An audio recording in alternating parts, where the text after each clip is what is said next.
topics and opinions expressed on the following show are solely those of the hosts and their guests and not those of W4WN Radio, its employees, or affiliates. We make no recommendations or endorsements for radio show programs, services, or products mentioned on air or on our web.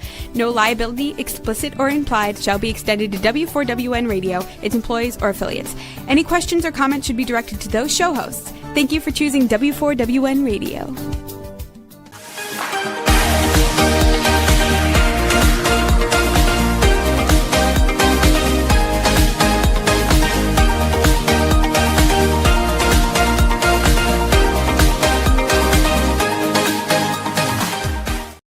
Hello and welcome to Fearless, Fabulous You. I am your host, Melanie Young. I am so glad you're joining me. My mission on this show is to inspire you to live the life you choose on your terms. I like to embrace women's health, exploring, eating, staying healthy, and putting your self-care and your self-worth above everything. It's not often I get to have a conversation with a neuroscientist, but we're going to be doing that today. And that's always exciting because I love talking to experts in the field of medicine. I am always curious about how we can embrace medicine and care to complement how we take care of ourselves when we know that self-care is paramount above all. But sometimes we may have a diagnosis that we can't control. And that's where we need to understand how to manage it. Goodness knows I had to do that with breast cancer. And my mother had to do it with osteo and rheumatoid arthritis. Today, we're going to talk about attention deficit hyperactivity disorder, which is known as ADHD, among other terms I've learned. And when I told someone in the medical field I was doing this show, and we were going to specifically talk about how it impacts adult women, her response was, I thought it was something that was really for children. Well, actually, ADHD affects millions of individuals. And while it commonly develops in childhood, it can continue into adulthood. And that is what we're going to discuss today. How to manage an ADHD diagnosis. What is it, first of all? What it is not, how to destigmatize it, and how to live with it, whether you are working in a professional environment or you're working with people who may be diagnosed with ADHD. There's a lot of areas we're going to discuss. And to do that, we're going to be talking to neuroscientist Dr. Jennie Byrne. She is author of ADHD and Professionals, Embracing Your Brain, which shows how ADHD often appears in high-functioning, achieving adults, probably like me. I haven't been diagnosed, but I'm wondering. She is a board-certified psychiatrist with an MD, PhD in neuroscientist, and she has built a career at the intersection of clinical care, leadership, and innovation. I am delighted to have her on this show. So Dr. Jennie Byrne, welcome to Fearless, Fabulous You. Thanks, Melanie. I'm excited to be here with you. Well, I read through the book. I learned a lot. I sometimes wonder if I have an undiagnosed condition because I'm all over the place, and I'm one of those high-functioning people. However, I learned also that this is a term that has evolved over the years, and that's when I learned about the term neurodivergent, which I never even heard of until like a couple of years ago. So let's first talk about what is ADHD, symptoms, and causes. I'm so glad we're having this conversation. Excuse me. As you mentioned earlier, a lot of people, even clinicians, have misinformation, which is Correct. sad. So let's talk about it. So one of the chapters in the book is called ADHD is a Terrible Name. And that's because I believe it is a terrible name. So what it stands for is Attention Deficit Hyperactivity Disorder. And the reason I think it's a terrible name, it says attention deficit, and people with ADHD brains actually can pay attention just fine. And in fact, if they're engaged in something they're passionate about, they may hyperfocus and pay better attention than somebody else. It's just they have trouble modulating attention the way they want to. The second part is hyperactive, and this is a terrible term because not everybody with ADHD has hyperactive or impulsive features. And in fact, if you do have this, it looks like restlessness in adults. So little kids may be bouncing off the walls looking hyperactive, but as an adult, sometimes it just feels restless inside. And then finally, disorder. I believe this is a bad name, and I know there's some debate and controversy about this, which we can talk about later. But I believe that it's a bad name because we think 5 to 10% of the population has an ADHD type brain. So, as a physician, I learned about all the different types of bodies and things inside of our bodies that we have. And our brains are not all the same either. So, that word you used, Melanie, called neurodivergence, I think that's a good word because I do believe there are different types of brains. And some brains do great in some environments and not so great in other environments. So, that's kind of what the terminology means. Well, it was very clear that it is not a disorder, it's an orientation, is what you say, which I thought was interesting. Because I agree. And a disorder is a negative, like a disability. And it's not a disability. It is just the way your body and brain are programmed, from what I understand. Right. Yeah, and the reason that it's framed sometimes as a disability, there's actually a good reason for that, and that has to Mhm. do with the way our culture is set up. So for people to get what they need for their brain type, typically it's called an accommodation. To Right. get an accommodation at work or school or wherever, you have to have a label of a disability to get that accommodation. So it's kind of a political cultural construct as opposed to a neuroscience construct. I always wondered about that because I've applied for some jobs in my life and I have a cancer background. And you get to that disability area and it's like, have you ever had or do you have? I'm like, well, I don't know how to answer that because how does that look on the other end? And I would think that anybody who has a diagnosis of ADHD who is entering the workforce or changing jobs or re-entering the workforce, they may not want to check that. Yeah, it's an interesting conversation about disability in general. Right. It really has to do with your brain and your body and how well it fits into the environment you're in. Mhm. So, one of my editors on another book, for example, was wheelchair bound. And when she was expected to go to an office, she had a disability. She couldn't get to the office because Right. she was wheelchair bound. But pandemic hit, she was working from home. Actually, she didn't really have a disability. She was just fine working at home. So it was more about how she fit into the environment. It's so interesting. So, as we noted, it's most people think it's common to children, and children were traditionally prescribed. You list all the drugs, Ritalin, and all these other drugs, and things change over the years. But I was surprised to obviously those children grow up and become adults, so they still have. I guess the question is, does it ever go away in adulthood? And on the flip side, can you get adult onset? So there's some debate about this still, but I think the evidence is pointing more to the fact that this is probably for your whole life. And if you are coming in for treatment as an adult, probably you did great as a kid. Maybe your environment fit your brain. Maybe you were super smart and you were able to kind of coast by. Maybe your parents supported you in a way that you didn't need any special accommodations. And then vice versa, kids who quote unquote outgrow ADHD, maybe they designed coping strategies, they picked careers, they picked spouses, they did all these things to help their style of brain so that they're thriving as an adult and they don't look like they have a disability. So it's still a little debated in the literature, but that's the best understanding I have right now. Well, it's like somebody who was born with a childhood stutter and learns to adapt. Or I was reading a book by someone who actually went to another country to learn a language, which helped him overcome his stuttering. So it's similar. So in adults, well, first of all, what is the cause? What is the root cause of ADHD? Is this genetic, environmental, just a freak rewiring of your brain? What is it? So again, the best evidence we have shows that this is probably genetic.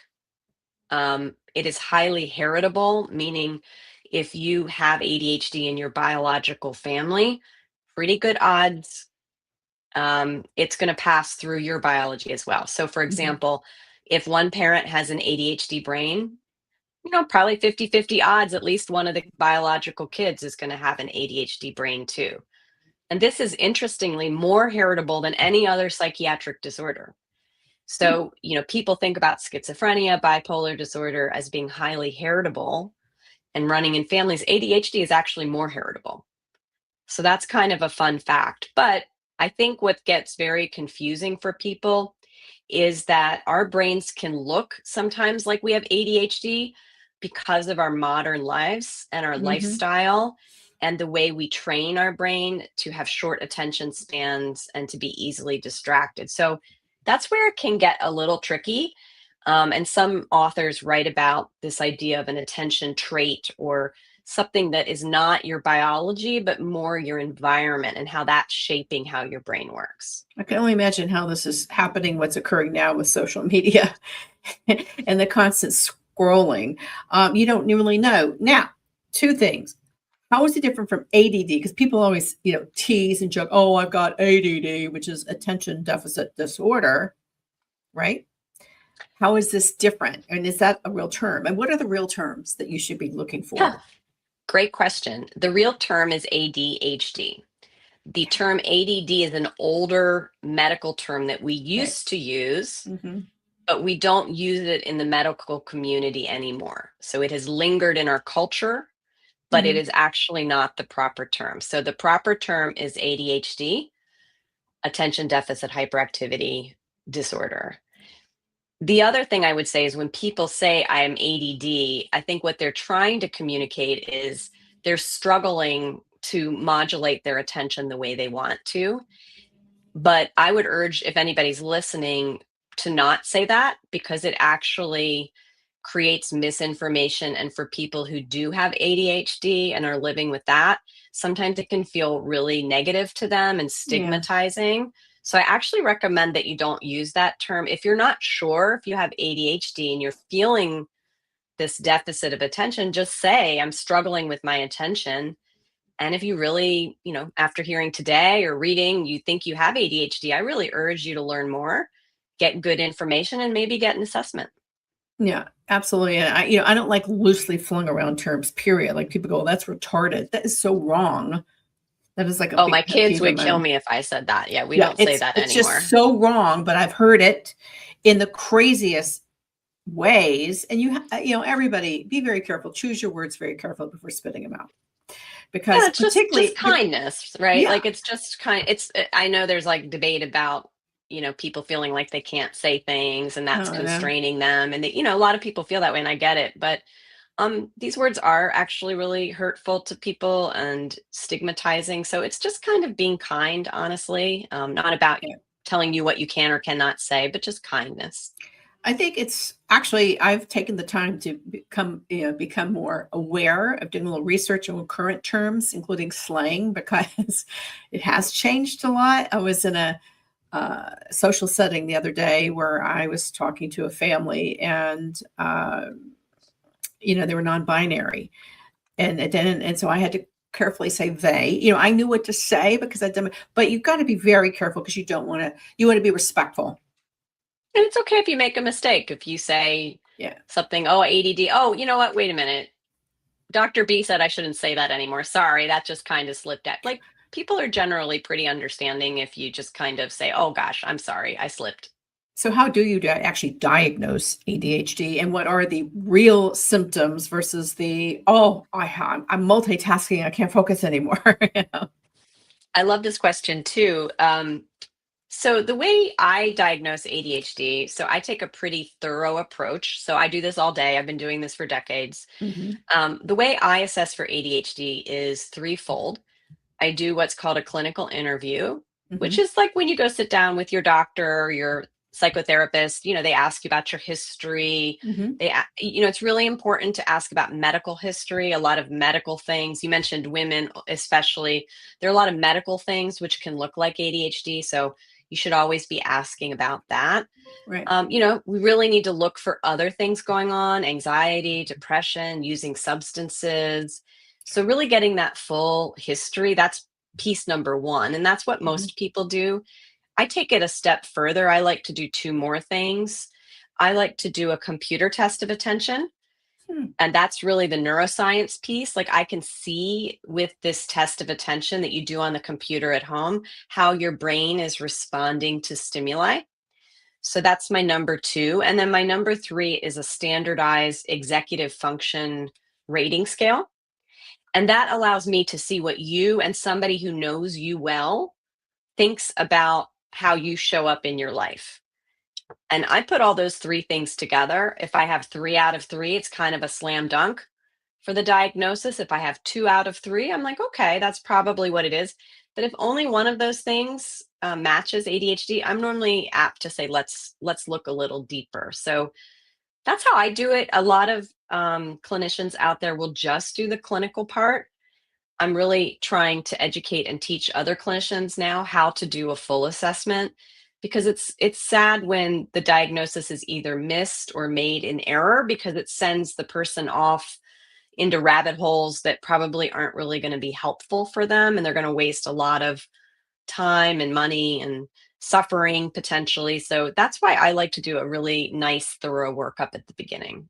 Well, I couldn't agree more. I have in a separate situation, and just in context, why that's important. And it's good to talk to different professionals. I have a thyroid growth. I've been monitoring it. One otolaryngologist said, we got to take your thyroid out. We got to have a thyroidectomy. I don't need a thyroidectomy. I'm having it ablated. I'm avoiding a major operation and permanent medication. So that is why it is important to ask when you're talking to different medical specialists, what is your methodology for testing, and compare. Because you don't want to go into something and get a diagnosis that may not be quite what you have, and then go into a treatment or worse, surgery that could affect you for the rest of your life. Or vice versa. You mentioned thyroid disease. Thyroid disease can actually look like a bunch of different psychiatric symptoms: anxiety, depression, attention. So I always get labs done on my patients as part of their assessment. Because what if it's a thyroid issue? Like, you don't need psychiatric meds. You need to get your thyroid looked at.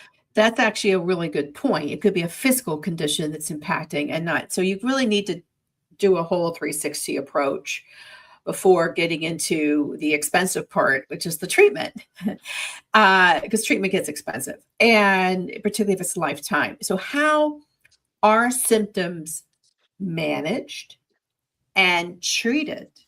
Managed means how you can manage yourself, and treated what you need to do beyond that. Mhm.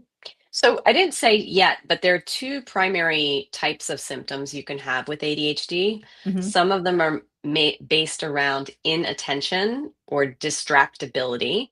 And then the other types of symptoms are around hyperactivity or impulsivity or restlessness. So most people with ADHD have a combination of both, but some people only have the inattentive, kind of daydreamy, inattentive, distracted flavor. And then some people only have the hyperactive, impulsive, restless, driving too fast, spending too much, interrupting everybody kind of impulsiveness. So most people have a combination. So in terms of treating it, I like to think about it like, again, go back to your brain. If you want to change the way your brain works, you can do a couple things. Medicine is one thing. So there are medications that treat ADHD. Most people are familiar with stimulants, like you said, Ritalin, Adderall. Those are the ones. There's a lot of stigma around those as well. Right. But there are also non-stimulant medicines, which for some reason most people don't know about, like clonidine, guanfacine, Strattera, Qelbree. So there are different medicines. There are also different neurophysiological things you can do. And when I say that, what I mean is you use the feedback from your nervous system to train your brain. So there's already a video game on the market for kids to help train their brain to enter into certain states of attention. And there's a lot more of this coming in the next probably 5 years. So a little bit of a stay tuned, but there's a lot of neurophysiological things you can do with the electrical activity of your brain to train it. There are things like coaching and psychotherapy. If you make it to adulthood with ADHD, especially if it's been unidentified, you tend to have a lot of baggage that has piled up over the years. And the coaching and the psychotherapy can help you identify distorted thoughts or behaviors that you have, and then help you think about, how do I want to thrive in my environment? So looking at your environment and your brain and finding the ways to match the two of them up is when people really thrive. So that's kind of what you were saying around management. I would call it Mhm. even more than that, like not just manage, but actually thriving. Like, what does thriving look like? And Right. how can you get your environment to best match you? How do you know when it's time to, you described a lot of symptoms that are, typical multitaskers. They overload their, I'm one of those, or the distracted. That's like most kids these days, adults, my husband's hard of listening. At what point do you need to say, and maybe give some examples, I need to see somebody? Well, I would say the first thing, if you're hearing any of these symptoms and you're like, oh, that sounds familiar, and you have someone in your biological family with known ADHD, you have a really good chance of ADHD. So that person definitely should talk to somebody.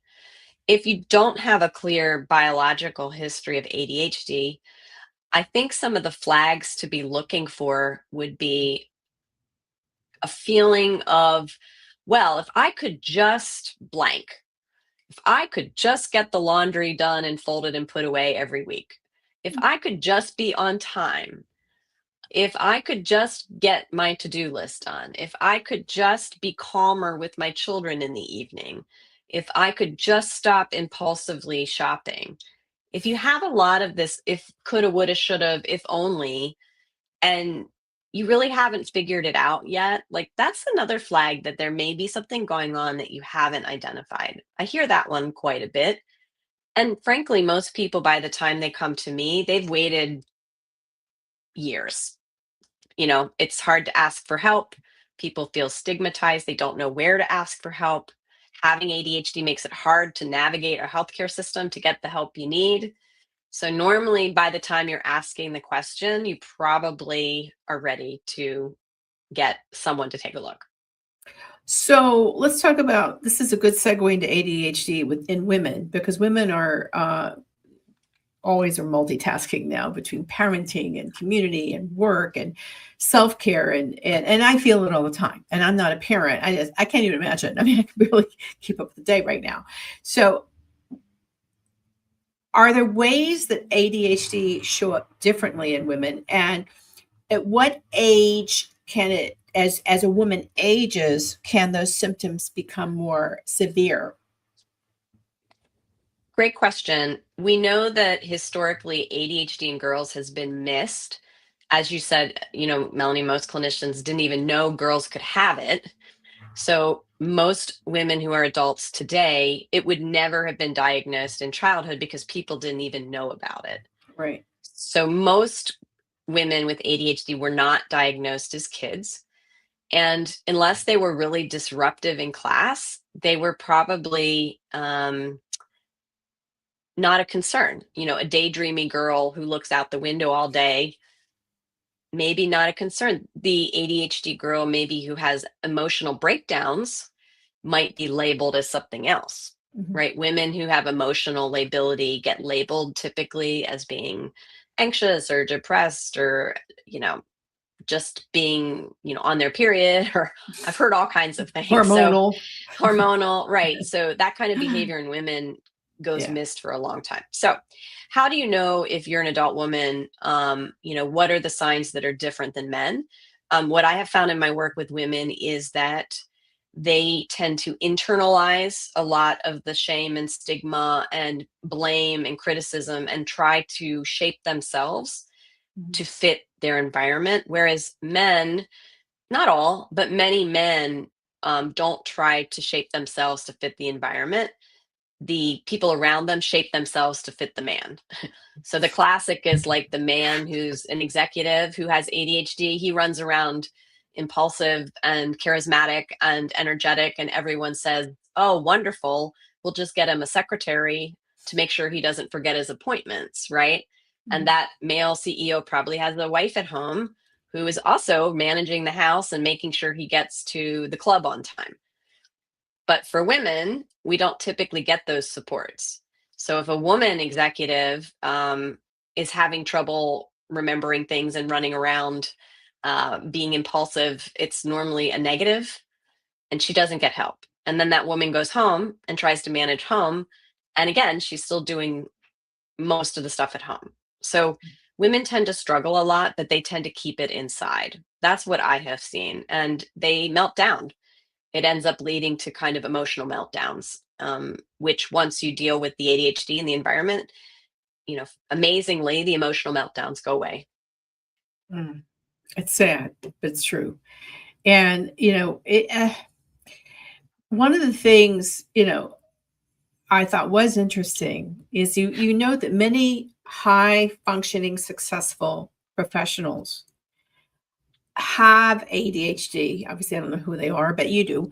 And they're doing okay, but struggling inside. And my takeaway reading your book is that there may be certain careers or fields or disciplines that are better for people living with ADHD because their brain works better in that situation, their energy does versus others. Can you elaborate on that? Yeah. So, for example, I work with a lot of physicians. So, the physicians with ADHD, and again, most of them never knew they had it, tend to work in high adrenaline settings because that's where their brain is happy and they do really well. I mean, they're amazing at what they do. So, they're in the emergency room, they're in the operating room, and they're in the intensive care units. And they do fabulously in those kinds of settings. I work with attorneys. Attorneys with ADHD tend to work in litigation. They are amazing in the courtroom. But when it comes to paperwork, they're a disaster. Or I work with a lot of executives who become entrepreneurs. Entrepreneurs with ADHD can be very, very successful because of the type of creative thinking and charisma and energy that they bring to their work. Right. So but I think they may be difficult to work with. Yes, exactly. So each type of profession has typically an area or a niche where there's like a high adrenaline component. And that's typically where I see the ADHD folks do really well. But what's interesting is sometimes they run into problems when they get promoted. So, for example, one of my doctors in the OR did great, was an amazing doc. He got promoted and he had to do email. And he fell apart and almost lost his job because he literally couldn't do email. But he was an amazing surgeon and could do anything in the OR, but he couldn't do email. Well, I understand that because I've worked in public relations most of my life until I had burnout. And you can work up to your level of success and then get promoted. I took on for a brief moment an executive director job, and it ended up being much more administrative and tech focused than I was used to, being out and about, a people person, out and about promoting and selling. And I fell apart. It was an epic fail. I lasted 90 days, maybe 4 months. It was an epic fail, not because I was incapable. It was the wrong fit for my skill set, which is being out and about and connecting with people. And I learned from that experience that you need to understand, don't try to be a square peg trying to fit into a round hole. It's perfectly okay not to, but too many people and jobs and job descriptions and roles don't think that way. So what is a way, if you are, let's say, if you are in the process of, and my audience tends to be women 40 plus. So you're re-entering the workforce. Maybe you've been let go. Your job has been eliminated. You've got to pick up the pieces and figure out how you're going to move forward. That enough is emotionally tail spinning, but then you've got to factor in what your skill sets are with what has become a laundry list on LinkedIn and other job sites where you're expected to do 4 roles in one. So what is the best way to sell yourself as someone who is awesome and employable while making sure you're getting a job that is right, a position that is right for you, given your strengths and your weaknesses. And this is a ADHD. great question for ADHD or non-ADHD, right? Well, exactly. One thing I would say that is a sad thing I've seen a lot is if you have ADHD in the workplace, sometimes you're the first to get cut, not because you're bad at your job, but because your manager and HR doesn't know how to best use you at your Right. organization. And so that is a sad thing that I do see frequently. Mm-hmm. So what I would say, and if you've been laid off or lost your job, it is very hard, but never waste a crisis. Sometimes the crisis is the best time to Right. dig deep and learn about yourself. So my recommendation is, first of all, you have to know yourself. If you Yeah. don't know your brain and your body and how you're going to work best, you'll never be able to describe to somebody else what's the best job for you. So you really have to know yourself. So things like, what's my biorhythm? If I have ADHD, my circadian rhythm may be shifted. So I want to go to bed at 1 and wake up at 9. Well, jobs that start at 7 are always going to be a struggle for me. Right. So that may not be a great fit. If I'm somebody with ADHD and I don't do well with verbal communication, I do much better with short written communication. How do the people at the job communicate? Are they just standing around verbally saying things to you and expecting you to retain it? Are they using a direct messaging app of some kind where you can see what people have written? It's almost more like, what's the day-to-day experience of the job as opposed to the list of things you're supposed to be good at. So who are the people? How do they communicate? What time of day am I working? Am I allowed to turn off distracting apps while I'm doing deep work? Can I turn off my email for part of the day? Can I turn off my DMs for part of the day? Is it going to draw on my strengths? Maybe I do well in high adrenaline. Is this a high adrenaline job, or is this a boring sit and crank spreadsheets all day job? And it may be that with ADHD, you can adjust yourself a little to the job. And this is where the treatment part comes in. Sometimes there are things you can do with medication. Like, for example, if you need to do something requiring focus Wednesday mornings for 4 hours in the morning, but that's it, you can actually titrate your medication for those 4 hours so that the medication is working for 4 hours, and then the rest of the time, maybe you don't need it. So that physician I mentioned to you, that was a strategy for him. When he needed to do those things, he would take short acting medication. And when he was in the OR, he didn't need any medicine at all. So it's like, you have to know yourself first. And then once you know yourself, think about yourself like in that day to day. Like, what are you actually doing? Like, what is your body doing? What is your brain doing? And is it going to be a good fit? And if not, is it something that a few tweaks here and there will fix? Or is it really just not going to be a good fit? Right. And if it's not a good fit, then maybe it's time to talk to a coach. That's when the coaching, and you note this, is not a regulated area, but there are some very good coaches that can help you with this, because you're not here to help people find jobs. You're here to treat people who have ADHD and help them learn how to manage their symptoms in their lives. But then taking it into the workplace may need an executive coach or a career coach to take it to that level where you're interacting with other people in a work environment.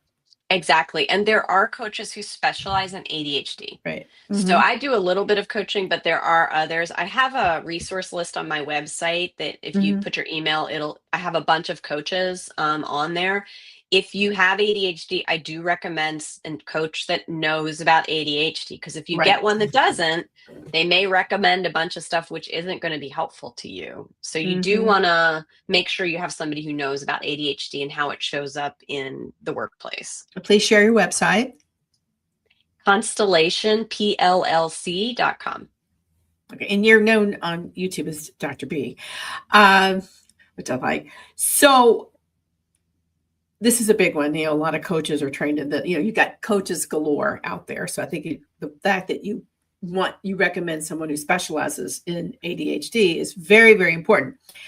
However, in self-care, are there certain things you should be doing with diet and exercise and stress management and other ways that you can mitigate symptoms or times where it just seems to be gripping you? Definitely things can help. I would say that sometimes I see folks with ADHD rely on routines and then get really anxious when they can't do their routine. So it's like Yeah. you want to have routines, but you need to have a little flexibility in there or you're going to make yourself crazy. No pun intended. Um, so exercise is particularly good for ADHD. Mhm. Most people with ADHD have some hyperactivity, impulsivity. Letting your body move during the day, getting rid of that energy is extremely helpful. So, pretty much across the board, physical movement is great. Doesn't have to be running marathons. It really can be like step away from your desk and lie down on your floor and stretch. It can be, turn off your video on a meeting. And as long as your boss is cool with it, just do audio and pace around your room. Mhm. If you have to sit in meetings in a physical office, ask, is it okay if I stand up? Is it okay if I have a fidget under the desk? So physical movement is good. It doesn't have to be a giant workout for it to be Mhm. helpful. Diet and the diet part is always a tricky one. I know people, there's been a lot of debate over the years about diets to help ADHD. Remember, little kids not being given sugar for a long time. I think the evidence is that a healthy diet is good for an ADHD brain, but there's no ADHD diet that is going to manage ADHD, I guess is the best way to say it. Well, so if you see Um, the ADHD cookbook, it's probably a waste of time and money. I mean, if you want to, it's probably not going to hurt you. It's just you could probably spend your time more productively looking at I would other though think things. caffeine and alcohol may be factors. Well, interestingly enough, caffeine, some people self-medicate their ADHD with big amounts of caffeine. So I have Huh. a funny story I'll tell you, Melanie. I had one man who came to see me in his 60s for a new diagnosis of ADHD.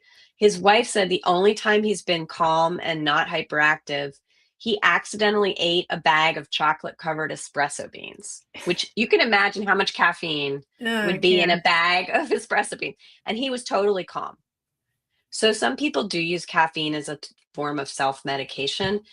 Alcohol is a little trickier. It can make you more impulsive. So obviously, if you're impulsive, it's not like a great fit. And it is sad. A lot of people with untreated ADHD do end up using substances Mhm. to either self-medicate or because of their Or impulsivity. to cope. Yeah, yeah. So I think the diet part is a little debatable. The one thing that is really interesting for ADHD to me is sleep. I have a lot of my patients and clients really struggle with sleep since Hmm. childhood. So many people with ADHD have been shown in research to have a shifted circadian rhythm. So I mentioned earlier, kind of the night owl. Not everybody with ADHD has this, but many do, where their body actually doesn't get sleepy until 1 or 2 a.m. Hmm. and they actually don't wake up. And there's some strategies to help that. But sleep is a really big one. I have a couple clients right now I'm working with. We've started diving into the details of their sleep, and we're finding that their REM sleep is very interrupted. Mhm. And so their brain is probably not getting to refresh itself at night. And when they don't get the REM sleep, their ADHD is much, much worse. Hmm. So Well, sometimes we're starting to get into like more detailed look at sleep. I think sleep is a really big one. I think sleep and movement even more than and hydration, because when you're dehydrated, it can play around with you, your energy, your sleep. I would advise anyone to keep a diary of your sleep, your water, your hydration, and your food, and note if anything is triggering you. I know for me, Dr. Byrne, if I don't have enough water or Hmm. movement, I actually have brain freeze and body freeze. I get lightheaded and unfocused, untethered, usually around 3 or 4. So if I have not had an adequate amount of sleep the night before, water, maybe the right type of food. I know sugar makes me go, ooh, it's not good. It's not good. I actually become disoriented. And I have learned that. And I have a wonderful husband who makes sure I have food at a certain time every day because he knows what's going to happen at what I call the 2 or 3 o'clocks. But everyone is different.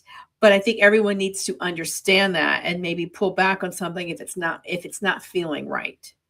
But that is not to replace working with medical professionals to treat the condition. Right. And I would say for someone with ADHD, keeping sleep diaries and things are sometimes actually difficult because of the ADHD, and they can get really self-critical. So sometimes what I do with my patients is they'll get a tracker. So I've been enjoying the Ring recently, or watches, and we'll use the data from their tracker, which is passively getting information all day long, as opposed to me asking them to keep a log. Because while keeping a log is ideal, they may not be able to do it because of their ADHD, and then they beat themselves up, and then we're in a shame spiral, and then it just is not helpful. Are there certain trackers you would recommend? I've been using Aura. It's not cheap to get an Aura Ring, but it does have pretty rich data. I find that the sleep data is particularly helpful. If you don't have one of these, most watches, if you have a smartwatch of some kind, smartwatch, most of them, most of them will have it.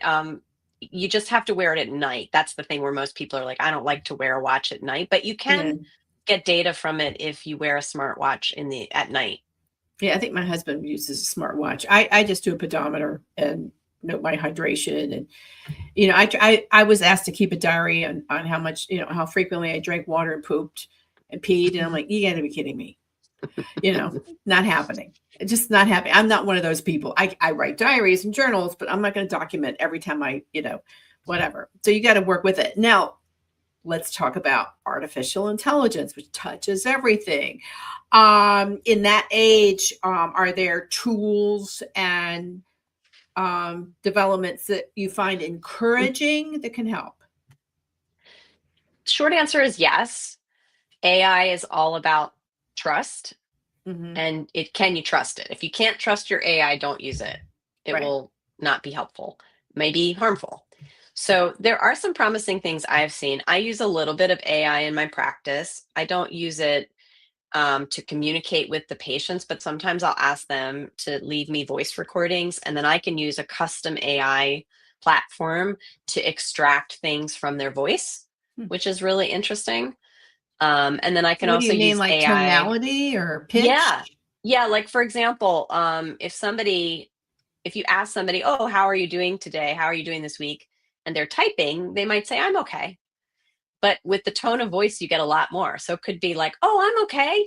It could be like, I'm okay. I'm okay. Or I'm all right.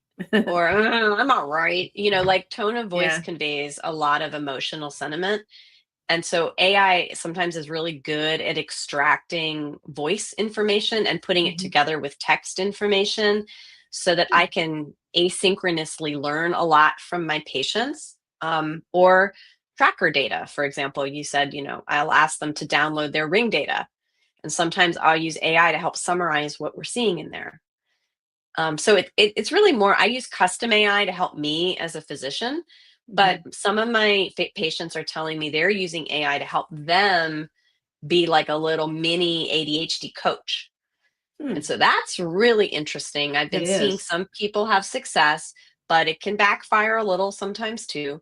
I know there's one ADHD coach named Diane Wingert, and she's actually developing an AI of herself that she's built custom and designed so that her clients can get a little bit of her when she's not there. So I think that's really interesting too, like for a clinician or coach to be able to kind of put themselves in an AI so that you can get a little bit of that person even when you can't be together synchronously. That's interesting. I know someone who's doing that with a nutrition assistant. Something just the Ina pops into your phone with a tip. It's all very interesting. It's exciting to see where AI is going. But of course, at the end of the day, let's talk about and to wrap up, how important is the human connection in helping people with ADHD? And if you have a loved one or a loved one with it, what are some ways to handle and work with their behavior so you're not competing in conflict? I'm glad you asked that question. I've written a couple books, and the theme that ties them all together is I firmly believe that the future is about being a better human Mm-hmm. and letting robots do robot stuff and letting humans do human stuff. I believe that humans heal each other Mm-hmm. and that true healing happens because of our biology. So I do really lean into the human part. Um, I think that all of the tech and the tools are tools. And as humans, we've had many tools over the years. Right. When x-rays first came out, they were really scary and exciting. We didn't know what they were, what they could do. When we first had a microscope, we learned all sorts of stuff. So tools are tools, but at the end of the day, I really lean into the human part of all of this. And that's why the book is mostly about sharing stories. It's Mm-hmm. less about academics and research articles, and I could nerd out on all that. But I really believe that sharing our stories as humans is very powerful. There's even some brain evidence to show that when we tell a story, our brain lights up in the same way that the person who's listening lights up. So I really believe that that human connection and sharing stories is what will help us get over the stigma and really understand each other and just be kinder and be more human to each other. Well, I agree. I mean, technology has its place and can speed up and make things efficient, but the emotional and physical connection cannot be replaced. Not yet. Not yet. I And haven't hopefully, seen it. yeah, I don't. I think it's in our biology. So yeah. unless we have a way to replicate our biology, I mean, I do think it's in our biology. Well, I want to reiterate that Dr. Byrne is author of a book on this topic. That do we have the cover? I'm just asking my. Do we have the offer of the cover? I don't know if we have a picture of it or not. I sent it, but we may not have it. ADHD and Professionals Embracing Your Brain, which is, a good book for adults who are in the world, diagnosed, maybe wondering if they haven't been. There it is right there. Thank you, Juan's my engineer. It's available on your site. It's available where books are sold.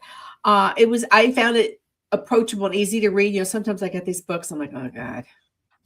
I was able to, particularly because I had to read online, so double long. Oh God! But it resonated. So that I want to assure everybody, it's a book that you can read easily without getting like bogged down in clinical and scientific jargon. And I thought that was very helpful. So thank you. Yeah, thank you. All right. So we have been talking with Dr. Jennie Byrne, and this is a really great topic I knew really nothing about. So I learned a lot, and I hope that all of you listening and watching did as well, because I want you to make sure that you live life on your terms in confidence and in good health. And if you get to make choices, which you always should, make sure you choose the ones that are the best for you and not the ones people want you to do that may not be best suited for you. And always choose Fearless and Fabulous. Thank you.